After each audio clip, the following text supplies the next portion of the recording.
बहुत समय पहले की बात है। एक राजा था और वो अपने आसपास के राज्य में यात्रा करने के लिए गया था। एक राज्य के अधिकारी ने राजा को 2 तोतों की जोड़ी उपहार में दी। राजा को वो तोते बहुत पसंद आए। राजा उन तोतों को महल में लेकर आ गए और राजा ने महल के बगीचे में दोनों तोतों को रहने का इंतजाम किया। वो दोनों तोते राजा को बहुत प्रिय थे। राजा रोज उन्हें महल के खिड़की से देखता था। कुछ दिनों से राजा ने गौर किया, एक तोता तो अपनी जगह से इधर उधर उड़ता है, फिर वापस बैठ जाता है, लेकिन दूसरा तोता अपनी जगह से हिलता ही नहीं। दिन भर वो तोता पेड़ की शाखा में बैठा रहता है। फिर राजा अपने महल के दूसरे लोगों को यह बात बताता है और अपने दरबारियों से तोते को उड़ाने का तरीका खोजने को कहता है। महल के सभी लोग तोते को शाखा से उड़ाने की कोशिश करते हैं, लेकिन सभी लोग असफल हो जाते हैं। तोता अपनी शाखा से बिल्कुल भी नहीं हटता। यह देखकर राजा परेशान हो जाता है। सब कुछ प्रयास करने के बाद राजा राज्य में घोषणा करता है कि जो कोई इस तोते को उड़ना सिखाएगा उसे इनाम मिलेगा। यह बात सुनकर राज्य का एक किसान राजा के महल में आता है और राजा से कहता है, महाराज मुझे आज्ञा दीजिए, शायद मैं इस समस्या का समाधान कर सकूं।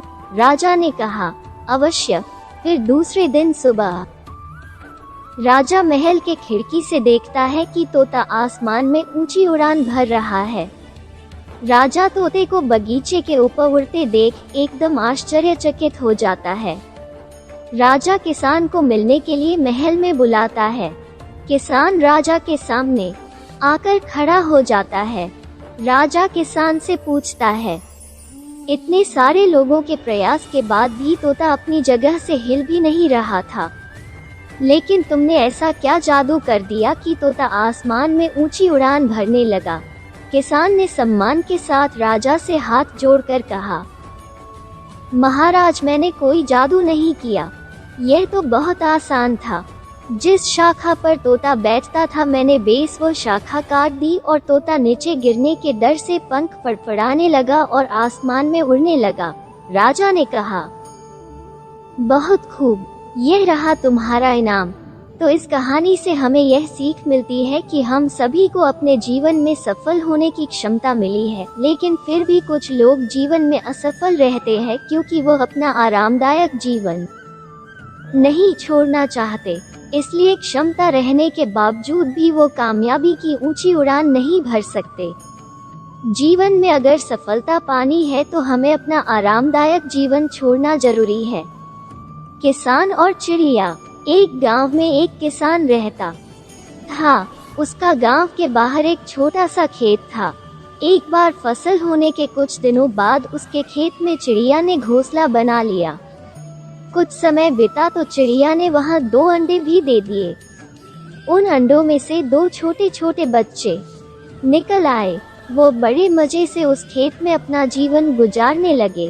कुछ महीनों बाद फसल कटाई का समय आ गया। गांव के सारे किसान अपने खेत की फसल की कटाई में लग गए। अब चिड़िया और उसके बच्चों का उस खेत को छोड़ने का समय आ गया था। एक दिन खेत में चिड़िया के बच्चों ने किसान को कहते सुना कि कल फसल की कटाई के लिए मैं अपने दोस्त को पूछूंगा और उसे खेत में भेजूंगा। यह सुनकर चिड़िया के बच्चे परेशान हो गए। उस समय चिड़िया कहीं गई हुई थी। जब वह वापस लौटी तो बच्चों ने उसे किसान की कही बात बताई। माँ, आज हमारा यहाँ अंतिम दिन है। रात में हमें दूसरे स्थान के लिए यहाँ से निकलना होगा। चिड़िया ने उत्तर दिया, इतनी जल्दी नहीं बच्चों, मुझे नहीं लगता कि किसान का दोस्त कल यहाँ आएगा और खेत में कोई कटाई होगी। चिड़िया की कही बात सही साबित हुई। दूसरे दिन किसान का दोस्त खेत में नहीं आया और फसल की कटाई नहीं हो पाई। शाम को किसान खेत में आया और खेत को जैसा को तैसा देखकर बड़बड़ाने लगा, मेरा दोस्त तो नहीं आया। ऐसा करता हूँ कि कल अपने रिश्तेदार किसान को भेज देता हूँ। चिड़िया के बच्चों ने फिर से यह बात सुनी और परेशान हो गए।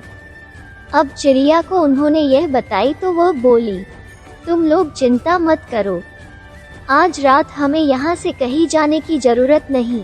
मुझे नहीं लगता कि किसान का रिश्तेदार भी यहाँ आएगा। ठीक ऐसा ही हुआ और किसान का रिश्तेदार अगले दिन नहीं पहुँचा। चिड़िया के बच्चे हैरान थे कि उनकी माँ की कही हर बात सच कैसे साबित हो रही है। अगली शाम जब किसान खेत में आया तो खेत की वही हालत देखकर फिर से बड़बड़ाने लगा और कहने लगा, यह लोग तो लाख बार कहने के बावजूद कटाई के लिए नहीं आ रहे हैं। कल मैं खुद आकर फसल की कटाई शुरू करूंगा। चिड़िया के बच्चों ने किसान की यह बात भी सुनी। अपनी माँ को जब उन्होंने बताया तो वो बोली, बच्चों अब समय आ गया है हमारा इस खेत को छोड़ने का।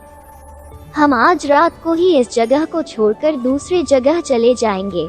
दोनों बच्चे हैरान थे कि इस बार ऐसा क्या हुआ जो माँ खेत छोड़ने को तैयार है। उन्होंने पूछा तो चिड़िया बोली, बच्चों पिछले 2 बार किसान कटाई के लिए दूसरों पर निर्भर था। दूसरों को कहकर उसने अपने काम से पल्ला झाड़ लिया था, लेकिन इस बार ऐसा नहीं है। इस बार उसने यह जिम्मेदारी अपने कंधों पर ले ली है, इसलिए वो यह काम जरूर करेगा।